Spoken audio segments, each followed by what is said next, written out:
Railway Children by E. Nesbitt. Read by S.D. Hudson.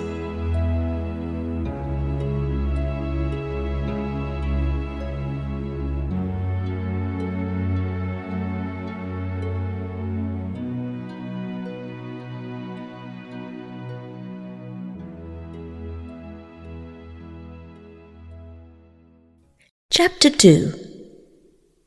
Peter's Coal Mine. "What fun," said Mother in the dark, feeling for the matches on the table. "How frightened the poor mice were. I don't believe they were rats at all."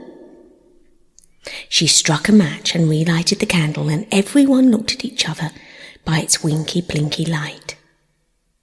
"Well," she said, "you've often wanted something to happen, and now it has.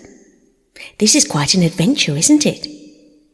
I told Mrs. Viney to get us some bread and butter and meat and things, and to have supper ready. I suppose she's laid it in the dining room, so let's go and see." The dining room opened out of the kitchen. It looked much darker than the kitchen when they were in it, with a one candle, because the kitchen was whitewashed, but the dining room was dark wood from floor to ceiling, and across the ceiling there were heavy black beams. There was a muddled maze of dusty furniture, the breakfast room furniture from the old home where they had lived all their lives. It seemed a very long time ago, and a very long way off. There was the table, certainly, and there were chairs, but there was no supper.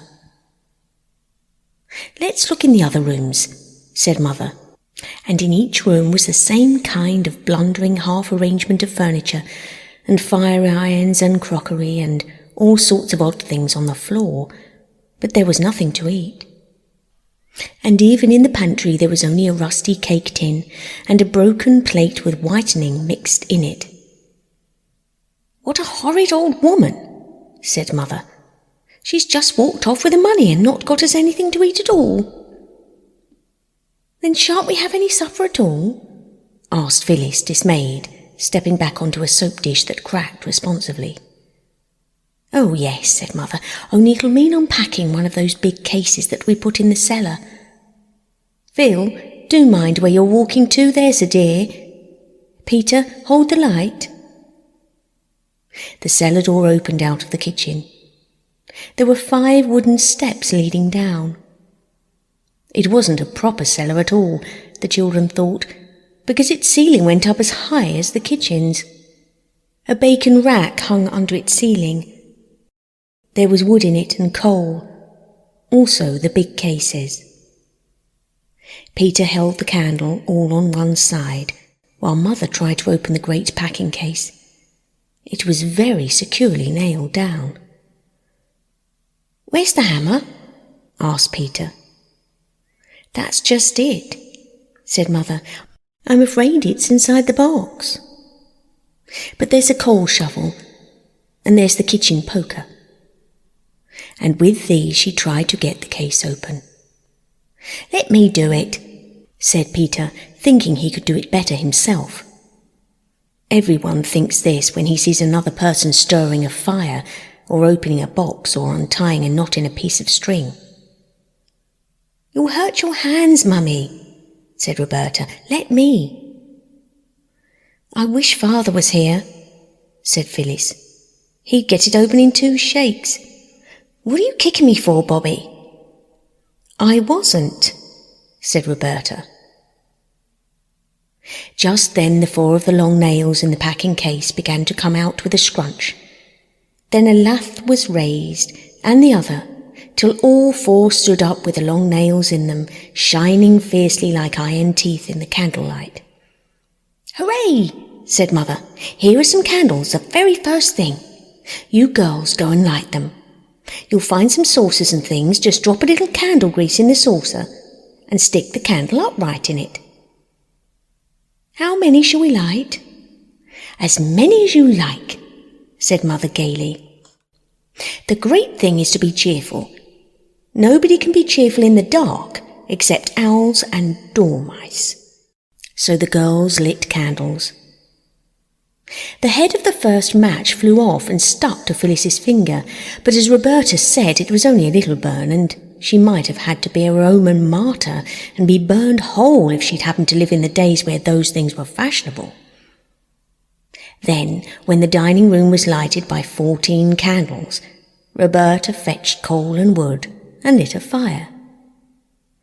"It's very cold for May," she said, feeling what a grown-up thing it was to say. The firelight and the candlelight made the dining room look very different, for now you could see that the dark walls were of wood, carved here and there into little wreaths and loops. The girls hastily tidied the room, which meant putting the chairs against the wall and piling all the odds and ends into a corner and partly hiding them with a big leather armchair that Father used to sit in after dinner. "Bravo!" cried Mother, coming in with a tray full of things. "This is something like. I'll just get a tablecloth and then—" The tablecloth was in a box with a proper lock that was opened with a key and not with a shovel, and when the cloth was spread on the table, a real feast was laid out on it. Everyone was very, very tired, but everyone cheered up at the sight of the funny and delightful supper. There were biscuits, the Marie and the plain kind, sardines, preserved ginger, cooking raisins and candied peel and marmalade. "What a good thing Aunt Emma packed up all the odds and ends out of the store cupboard," said Mother. "Now, Phil, don't put the marmalade spoon in among the sardines." "No, I won't, Mother," said Phyllis, and put it down among the Marie biscuits. "Let's drink Aunt Emma's health," said Roberta suddenly. "What should we have done if she hadn't packed up all these things? Here's to Aunt Emma." And the toast was drunk in ginger wine and water out of willow patterned teacups, because the glasses couldn't be found. They all felt that they had been a little hard on Aunt Emma. She wasn't a nice, cuddly person like Mother, but after all it was she who had thought of packing up the odds and ends of things to eat. It was Aunt Emma, too, who had aired all the sheets ready, and the men who had moved the furniture had put the bedsteads together, so the beds were soon made. "Good night, chickies," said Mother. "I'm sure there aren't any rats, but I'll leave my door open, and then if a mouse comes, you need only scream and I'll come and tell it exactly what I think of it." Then she went to her own room. Roberta woke to hear the little travelling clock chime 2. It sounded, too, like a church clock ever so far away, she always thought. And she heard Mother still moving about in her room. Next morning Roberta woke Phyllis by pulling her hair gently, but quite enough for her purpose. "What's the matter?" asked Phyllis, still almost wholly asleep. Wake up, said Roberta. "We're in the new house, don't you remember? No servants or anything. Let's get up and begin to be useful. We'll just creep down mouse quietly and have everything beautiful before Mother gets up. I've woken Peter, he'll be dressed as soon as we are." So they dressed quietly and quickly. Of course there was no water in their room, so when they got down they washed as much as they thought was necessary under the spout of the pump in the yard. One pumped and the other washed. It was splashy, but interesting. "It's much more fun than basin washing," said Roberta. "How sparkly the weeds are between the stones, and the moss on the roof. Oh, and the flowers!" The roof of the back kitchen sloped down quite low. It was made of thatch and had moss on it, and house leeks and stonecrop and wallflowers, and even a clump of purple flag flowers at the far corner. "This is far, far, far and away prettier than Edgecombe Villa," said Phyllis. "I wonder what the garden's like." "We mustn't think of the garden yet," said Roberta with earnest energy. "Let's go in and begin to work." They lit the fire and put the kettle on, and they arranged the crockery for breakfast. They could not find all the right things, but a glass ashtray made an excellent salt cellar, and a newish baking tin seemed as if it would do good to put bread on, if they had any. When there seemed to be nothing more that they could do, they went out again into the fresh, bright morning. "We'll go into the garden now," said Peter. But somehow they couldn't find the garden. They went round the house and round the house. The yard occupied the back, and across it were stables and outbuildings. On the other 3 sides, the house stood simply in a field, without a yard of garden to divide it from the short, smooth turf, and yet they had certainly seen the garden wall the night before. It was a hilly country. Down below they could see the line of the railway and the black yawning mouth of a tunnel. The station was out of sight. There was a great bridge with tall arches running across one end of the valley. "Never mind the garden," said Peter. "Let's go down and look at the railway. There might be trains passing." "We can see them from here," said Roberta slowly. "Let's sit down a bit." So they all sat down on a great, flat, grey stone that had pushed itself up out of the grass. It was one of many that lay about on the hillside. And when Mother came to look for them at 8 o'clock, she found them deeply asleep in a contented, sun-warmed bunch. They had made an excellent fire and had set the kettle on it at about 5:30, so that by 8 the fire had been out for some time. The water had all boiled away, and the bottom was burned out of the kettle. Also, they had not thought of washing the crockery before they set the table. "But it doesn't matter, the cups and saucers, I mean," said Mother, "because I found another room. I'd quite forgotten there was one. And it's magic, and I've boiled the water for tea in a saucepan." The forgotten room opened out of the kitchen. In the agitation and half-darkness the night before, its door had been mistaken for a cupboard. It was a little square room, and on its table, all nicely set out, was a joint of cold roast beef with bread, butter, cheese, and a pie. "Pie for breakfast!" cried Peter. "How perfectly ripping!" "It isn't pigeon pie," said Mother. "It's only apple." "Well, this is the supper we ought to have had last night. And there was a note from Mrs. Viney. Her son-in-law has broken his arm and she had to get home early. She's coming this morning at 10. That was a wonderful breakfast. It is unusual to begin the day with cold apple pie, but the children all said they would rather have it than meat. "You see, it's more like dinner than breakfast to us," said Peter, passing his plate for more, "because we were up so early." The day passed in helping Mother to unpack and arrange things. 6 small legs quite ached with running about, while their owners carried clothes and crockery and all sorts of things to their proper places. It was not till quite late in the afternoon that Mother said, "There, that'll do for today. I'll lie down for an hour so as to be fresh as a lark by supper time." Then they all looked at each other. Each of the 3 expressive countenances expressed the same thought. That thought was double, and consisted like the bits of information in the child's guide to knowledge of a question and an answer. Question: where shall we go? Answer: to the railway. So to the railway they went, and as soon as they started for the railway they saw where the garden had hidden itself. It was right behind the stables, and it had a high wall all around. "Oh, never mind about the garden now," cried Peter. "Mother told me this morning where it was. It'll keep till tomorrow. Let's get to the railway." The way to the railway was all downhill over smooth, short turf, with here and there furze bushes and grey and yellow rocks sticking out like candied peel out of the top of a cake. The way ended in a steep run and a wooden fence, and there was the railway, with the shining metals and the telegraph wires and posts and signals.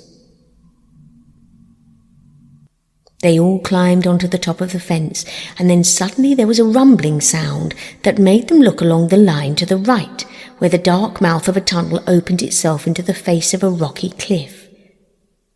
Next moment a train had rushed out of the tunnel with a shriek and a snort, and had slid noisily past them. They felt the rush of its passing, and the pebbles on the line jumped and rattled under it as it went by. "Oh," said Roberta, drawing a long breath, "it was like a great dragon tearing by. Did you feel it fan us with its hot wings?" "I suppose a dragon's lair might look very like that tunnel from the outside," said Phyllis. But Peter said, "I never thought we should ever get as near to a train as this. It's the most ripping sport." "Better than toy engines, isn't it?" said Roberta. I'm tired of calling Roberta by her name. I don't see why I should. No one else did. Everyone called her Bobby, and I don't see why I shouldn't. "I don't know, it's different," said Peter. "It seems so odd to see all of a train. It's awfully tall, isn't it?" "We've always seen them cut in half by platforms," said Phyllis. "I wonder if that train was going to London," Bobby said. "London's where Father is." "Let's go to the station and find out," said Peter. So they went. They walked along the edge of the line and heard the telegraph wires humming over their heads. When you're in the train, it seems such a little way between post and post, and one after another the posts seem to catch up the wires almost more quickly than you can count them. But when you have to walk, the posts seem few and far between. But the children got to the station at last. Never before had any of them been at a station, except for the purpose of catching trains or perhaps waiting for them, and always with grown-ups in attendance, grown-ups who were not themselves interested in stations, except as places from which they wished to get away. Never before had they passed close enough to a signal box to be able to notice the wires and to hear the mysterious ping-ping followed by the strong, firm clinking of machinery. The very sleepers on which the rails lay were a delightful path to travel by, just far enough apart to serve as the stepping stones in a game of foaming torrents hastily organised by Bobby. Then, to arrive at the station, not through the booking office, but in a free-booting sort of way, by the sloping end of the platform, this in itself was joy. Joy, too, it was to peep into the porter's room, where the lamps are and the railway almanac on the wall, and one porter half asleep, behind Lloyd's Weekly News. There were a great many crossing lines at the station. Some of them just ran into a yard and stopped short, as though they were tired of business and meant to retire for good. Trucks stood on the rails here, and on one side was a great heap of coal. Not a loose heap, such as you see in your coal cellar, but a sort of solid building of coals with large square blocks of coal outside used just as though they were brick, and built up till the heap looked like the picture of the cities of the plain in Bible stories for infants. There was a line of whitewash near the top of the coaly wall. When, presently, the porter lounged out of his room at the twice-repeated tingling thrill of a gong over the station door, Peter said, "How d'ye do?" in his best manner, and hastened to ask what the white mark was on the coal for. "To mark how much coal there'll be," said the porter, "so as we'll know if anyone nicks it. So don't you go off with none in your pockets, young gentleman." This seemed at the time but a merry jest, and Peter felt at once that the porter was a friendly sort, with no nonsense about him. But later the words came back to Peter with a new meaning. Have you ever gone into a farmhouse kitchen on a baking day and seen the great crock of dough set by the fire to rise? If you have, and you were at that time still young enough to be interested in everything you saw, you will remember that you found yourself quite unable to resist the temptation to poke your finger into the soft round of dough that curved inside the pan like a giant mushroom. And you will remember that your finger made a dent in the dough, and that slowly but quite surely the dent disappeared and the dough looked quite the same as it did before you touched it. Unless, of course, your hand was extra dirty, in which case, naturally, there would be a little black mark. Well, it was just like that with the sorrow the children had felt at Father's going away, and at Mother's being so unhappy. It made a deep impression, but the impression did not last long. They soon got used to being without Father, though they did not forget him. And they got used to not going to school and to seeing very little of Mother, who was now almost all day shut up in her upstairs room, writing. She used to come down at tea time and read aloud the stories she'd written. They were lovely stories. The rocks and the hills and the valleys and the trees, the canal and above all the railway were so new and so perfectly pleasing that the remembrance of the old life in the villa grew to seem almost like a dream. Mother had told them more than once they were quite poor now, but this did not seem to be anything but a way of speaking. Grown-up people, even mothers, often make remarks that don't seem to mean anything in particular, just for the sake of saying something, seemingly. There was always enough to eat, and they wore the same kind of nice clothes they had always worn. But in June came 3 wet days.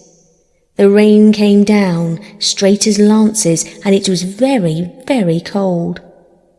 Nobody could go out, and everybody shivered. They all went up to the door of Mother's room and knocked. "Well, what is it?" asked Mother from inside. "Mother," said Bobby, "mayn't I light a fire? I do know how." And Mother said, "No, my ducky love, we mustn't have fires in June. Coal is so dear. If you're cold, go and have a good romp in the attic. That'll warm you." "But, Mother, it only takes such a very little coal to make a fire." "It's more than we can afford, chickeny love," said Mother cheerfully. "Now run away, there's darlings, I'm madly busy." "Mother's always busy now," said Phyllis in a whisper to Peter. Peter did not answer. He shrugged his shoulders. He was thinking. Thought, however, could not long keep itself from the suitable furnishing of a bandit's lair in the attic. Peter was the bandit, of course. Bobby was his lieutenant, his band of trusty robbers, and in due course the parent of Phyllis, who was the captured maiden for whom a magnificent ransom in horse beans was unhesitatingly paid. They all went down to tea, flushed and joyous as any mountain brigands. But when Phyllis was going to add jam to her bread and butter, Mother said, "Jam or butter, dear, not jam and butter. We can't afford that sort of reckless luxury these days." Phyllis finished the slice of bread and butter in silence and followed it up by bread and jam. Peter mingled thought and weak tea. After tea they went back to the attic and he said to his sisters, "I have an idea." "What's that?" they asked politely. "I shan't tell you," was Peter's unexpected rejoinder. "Oh, very well then," said Bobby, and Phil said, "Don't then." "Girls," said Peter, "are always so hasty-tempered." "I should like to know what boys are," said Bobby with fine disdain. "I don't want to know about your silly ideas." "You'll know some day," said Peter, keeping his own temper by what looked exactly like a miracle. "If you hadn't been so keen on a row, I might have told you about it being only noble-heartedness that made me not tell you my idea. But now I shan't tell you anything about it at all, so there." And it was indeed some time before he could be induced to say anything. And when he did, it wasn't much. He said, "The only reason why I won't tell you my idea is that I'm going to do it because it may be wrong, and I don't want to drag you into it." "Don't you do it if it's wrong, Peter," said Bobby. "Let me do it." But Phyllis said, "I should like to do wrong if you're going to." "No," said Peter, rather touched by this devotion. "It's a forlorn hope and I'm going to lead it. All I ask is that if Mother asks where I am, you won't blab." "We haven't got anything to blab," said Bobby indignantly. "Oh, yes, you have," said Peter, dropping horse beans through his fingers. "I've trusted you to the death. You know I'm going to do a lone venture, and some people might think it wrong. I don't, and if Mother asks where I am, say I'm playing at mines." "What sort of mines?" "You just say mines." "You might tell us, Pete." "Well then, coal mines. But don't you let the word pass your lips on pain of torture." "You needn't threaten," said Bobby, "and I do think you might let us help." "If I find a coal mine, you shall help cart the coal," Peter condescended to promise. "Keep your secret if you like," said Phyllis. "Keep it if you can," said Bobby. "I'll keep it right enough," said Peter. Between tea and supper there is an interval even in the most greedily regulated families. At this time Mother was usually writing, and Mrs. Viney had gone home. 2 nights after the dawning of Peter's idea, he beckoned the girls mysteriously at the twilight hour. "Come hither with me," he said, "and bring the Roman chariot." The Roman chariot was a very old perambulator that had spent years of retirement in the loft over the coach-house. The children had oiled its works till it glided noiseless as a pneumatic bicycle, and answered to the helm as it had probably never done in its best days. "Follow your dauntless leader," said Peter, and led the way down the hill towards the station. Just above the station many rocks had pushed their heads out through the turf as though they, like the children, were interested in the railway. In a little hollow between 3 rocks lay a heap of dried brambles and heather. Peter halted, turned over the brushwood with a well-scarred boot, and said, "Here's the first coal from the St. Peter's mine. We'll take it home in the chariot. Punctuality and dispatch, all orders carefully attended to, any shaped lump cut to suit regular customers." The chariot was packed full of coal, and when it was packed, it had to be unpacked again because it was so heavy it couldn't be got up the hill by the 3 children, not even when Peter harnessed himself to the handle with his braces and, firmly grasping his waistband in one hand, pulled while the girls pushed behind. 3 journeys had to be made before the coal from Peter's mine was added to the heap of Mother's coal in the cellar. Afterwards Peter went out alone and came back very black and mysterious. "I've been to my coal mine," he said. "Tomorrow evening we'll bring back the black diamonds in the chariot." It was a week later that Mrs. Viney remarked to Mother how well this last lot of coal was holding out. The children hugged themselves and each other in complicated wriggles of silent laughter as they listened on the stairs. They had all forgotten by now that there had ever been any doubt in Peter's mind as to whether coal mining was wrong. But there came a dreadful night when the station master put on a pair of old sand shoes that he had worn at the seaside in his summer holiday and crept out very quietly to the yard where the Sodom and Gomorrah heap of coal was, with a whitewashed line round it.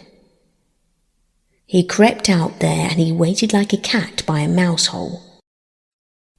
On the top of the heap, something small and dark was scrabbling and rattling furtively among the coal. The station master concealed himself in the shadow of a brake van that had a little tin chimney and was labelled GN and SR 34576. Return at once to White Heather Sidings. And in this concealment he lurked till the small thing on the top of the heap ceased to scrabble and rattle, came to the edge of the heap, cautiously let itself down, and lifted something after it. Then the arm of the station master was raised, the hand of the station master fell on a collar, and there was Peter, held firmly by the jacket, with an old carpenter's bag full of coal in his trembling clutch. "So, I've caught you at last, have I, you young thief?" said the station master. "I'm not a thief," said Peter as firmly as he could. "I'm a coal miner." "Tell that to the Marines," said the station master.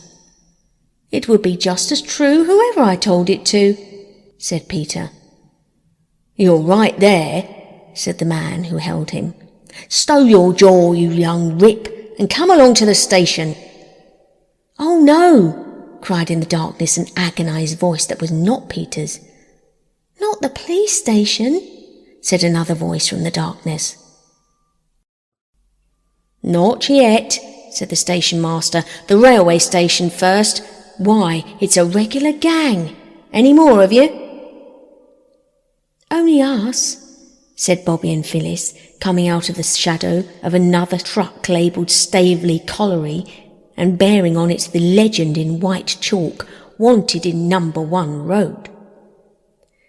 "What do you mean by spying on a fellow like this?" said Peter angrily. "Time someone did spy on you, I think," said the station master. "Come along to the station." "Oh, don't," said Bobby. "Can't you decide now what you'll do to us? It's our fault just as much as Peter's. We helped to carry the coal away, and we knew where he got it." "No, you didn't," said Peter. "Yes, we did," said Bobby. "We knew all the time. We only pretended we didn't just to humour you." Peter's cup was full. He had mined for coal, he had struck coal, he had been caught, and now he learned that his sisters had humoured him. "Don't hold me," he said. "I won't run away." The station master loosened Peter's collar, struck a match, and looked at them by its flickering light.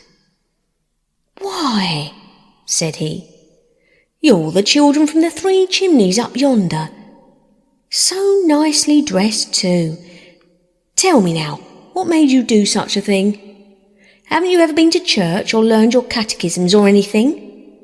Not to know it's wicked to steal." He spoke much more gently now, and Peter said, "I didn't think it was stealing. I was almost sure it wasn't. I thought if I took it from the outside part of the heap, perhaps it would be. But in the middle I thought I could fairly count on it only mining. It will take thousands of years for you to burn up all that coal and get to the middle parts." "Not quite. But did you do it for a lark or what?" "Not much lark, carting that beastly heavy stuff up the hill," said Peter indignantly. "Then why did you?" The station master's voice was so much kinder now that Peter replied, "You know that wet day? Well, Mother said we were too poor to have a fire. We've always had fires when it was cold in our other house, and—" "Don't," interrupted Bobby in a whisper. "Well," said the station master, rubbing his chin thoughtfully, "I'll tell you what I'll do. I'll look over it this once. But you remember, young gentleman, stealing is stealing, and what's mine isn't yours, whether you call it mining or whether you don't. Run along home." "Do you mean you aren't going to do anything to us? Well, you are a brick," said Peter with enthusiasm. "You're a dear," said Bobby. "You're a darling," said Phyllis. "That's all right," said the station master, and on this they parted. "Don't speak to me," said Peter as the three went up the hill. "You're spies and traitors, that's what you are." But the girls were too glad to have Peter between them, safe and free, and on the way to Three Chimneys, and not to the police station, to mind much what he said. "We did say it was us as much as you," said Bobby gently. "Well, it wasn't. It would have come to the same thing in courts with judges," said Phyllis. "Don't be snarky, Peter. It isn't our fault your secrets are so jolly easy to find out." She took his arm, and he let her. "There's an awful lot of coal in the cellar anyhow," he went on. "Oh, don't," said Bobby. "I don't think we ought to be glad about that." "I don't know," said Peter, plucking up spirit. "I'm not at all sure even now that mining is a crime." But the girls were quite sure. And they were also quite sure that he was quite sure, however little he cared to own it.